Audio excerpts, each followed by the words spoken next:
இந்த வீடியோவில் என்ன பார்க்க போகிறோன்னா ரவை முறுக்கு. முறுக்கு மாவு எதுவும் இல்லாமல் உடனடியாக செஞ்சிடலாம்.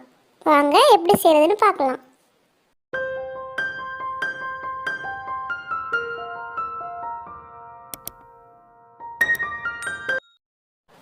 இந்த முறுக்கு பண்ணுறதுக்கு ஸ்டவ் ஆன் பண்ணி கடாய் வச்சுட்டு அதில் 3 ஸ்பூன் நெய் சேர்த்துக்கணும்.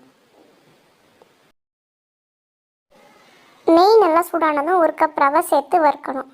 அடுப்பை குறைவான தீயில வச்சு கலர் மாறாமல் வறுத்தா போதும்.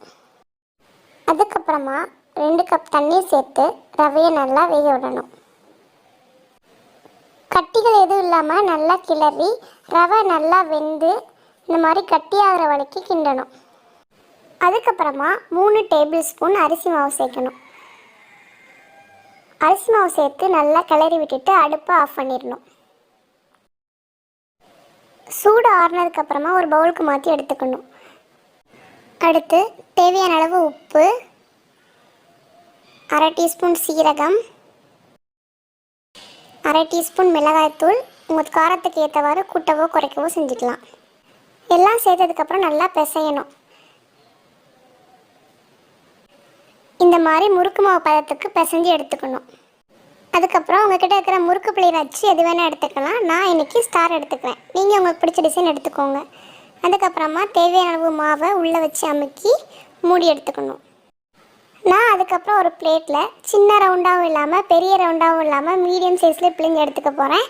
நீங்கள் உங்களுக்கு பிடிச்ச மாதிரி உங்களுக்கு பிடிச்ச சைஸில் பிழிஞ்சு எடுத்துக்கலாம்.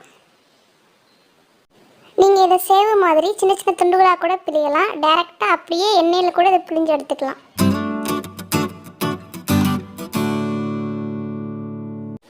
அதுக்கப்புறமா ஸ்டவ் ஆன் பண்ணி கடாய் வச்சு அதில் தேவையான அளவு எண்ணெய் சேர்த்து எண்ணெய் நல்லா காஞ்சதும் ஒவ்வொரு முறுக்காக உள்ளே சேர்த்துற வேண்டியதான்.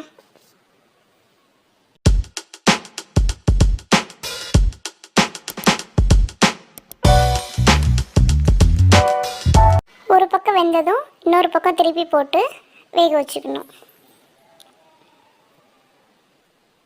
2 பக்கம் நல்லா வெந்து எண்ணெயோட சலசலப்பு அடங்கினோடனே எடுத்துட வேண்டியதான்.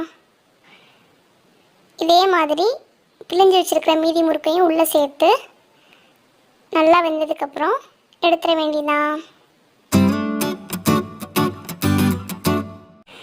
சூப்பரான சுவையான முறுமுறுன்னு ரவா முறுக்கு ரெடி.